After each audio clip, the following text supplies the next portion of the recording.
What's up, mech pilots? In this briefing, we're going to cover fighting against the E-pulse mech, specifically when that E-pulse mech is close enough to hit us with the dreaded EMP.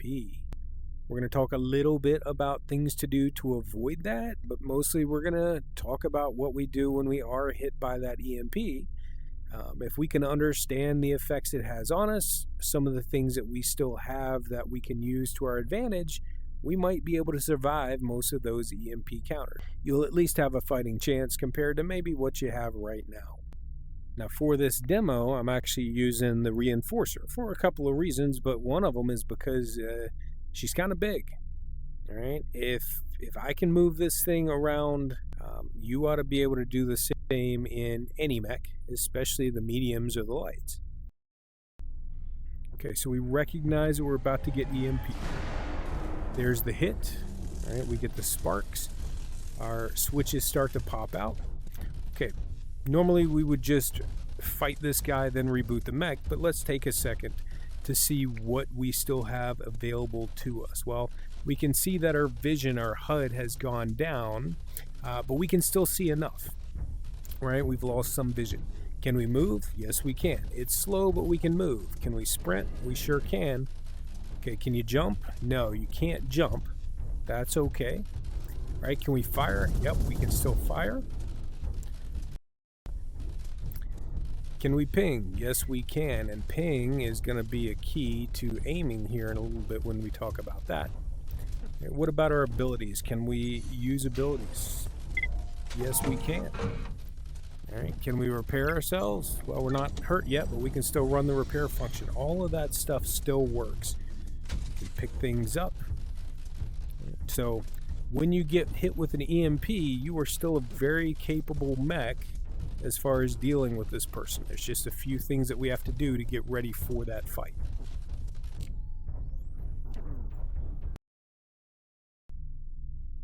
All right, so now that we've covered what happens to you when you're hit by an EMP and the functions and abilities that are still available to you into the mech, let's see if we can turn that into a strategy. What do we do when we see that impending buildup of an EMP? We see that electrical ball and the static charge building. Well, we've got about 2 to 3 seconds to do something. And the main something that you want to do is get yourself behind cover so that if that E-pulse is coming to attack you, they're going to have to go around something and meet you head on. Forcing them to meet you head on means that you can have your guns trained on them and have a relatively good chance of either fighting them off or killing them completely. What you don't want to do is get caught out in the open, fully stunned with your back or side to them. That is going to be an easy kill for them. So most important thing, and it goes back to so many other things we've talked about, don't get hit, right? Put yourself in a position where they can't hit you. That's the most important thing for survival here.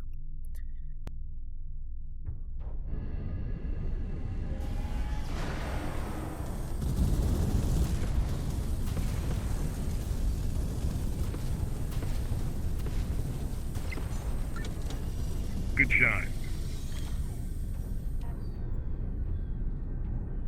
What we shouldn't do, even though in this mech I could drop a turret. If I get surprised by an enemy, I might drop a turret just to give me some additional firepower and make them choose between me or my turret. Well, EMPs are gonna disable that turret. So all I'm doing is wasting my ability and starting that cooldown timer. So pay attention to that. If you're gonna use an ability, wait until after the EMP has hit to deploy that turret or your special ability.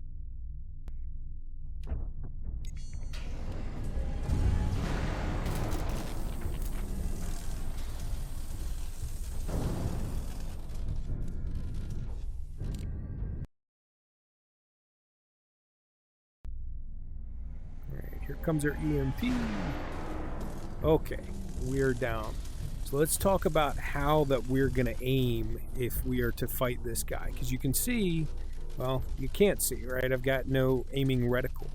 I can shoot, and the fact that I have a weapon that you can see helps a lot. But there are some other things that we can do if, say, you're using Spitfires or some other weapon that's not as easy to track. Well, one thing we can do is use ping. You can see I'm putting pings on, so if I'm pinging and he turns red, I know, right, I'm on target. Okay, well, what else can we do? If you can notice there with your guns actually moving, you can see pretty much where they're pointed, at least getting close. Right, now the other thing is, if you go back to how we talked about aiming with Spitfires, remember that it's such a tiny little movement of your hand before your mech starts rotating. So that starts covering your field of view. If your mech is rotating, you're probably aimed way too far away. So if you keep him just about the center of your screen, right, it should be fairly close.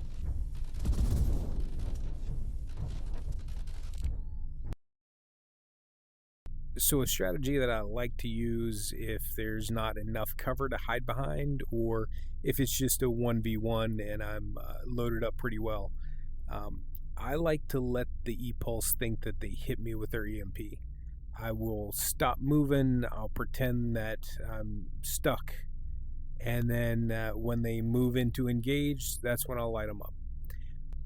Now, to really pull that off well, you have to know a little bit about the EMP effective range. It's a 200-meter radius away from where they initiate the blast, not where they are when it goes off 3 seconds later. So if you see an E-Pulse charging at you, and you see that white dot appear where they've initiated that EMP, ping that. Stay 200 meters away from that spot. Then when the blast goes off, just fall to a stop. Pretend it hit you. You're dead in the water. Let them get too close to where they can't withdraw in time to get away from you.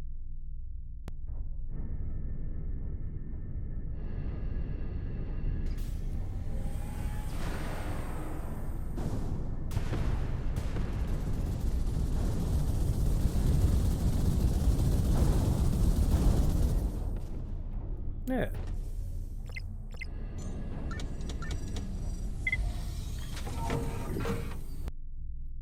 Well, all right, pilots. Hopefully that's going to let you deal with these EMPs and fight your way through them instead of just being an easy kill for the enemy. Thanks for watching, and good luck out there.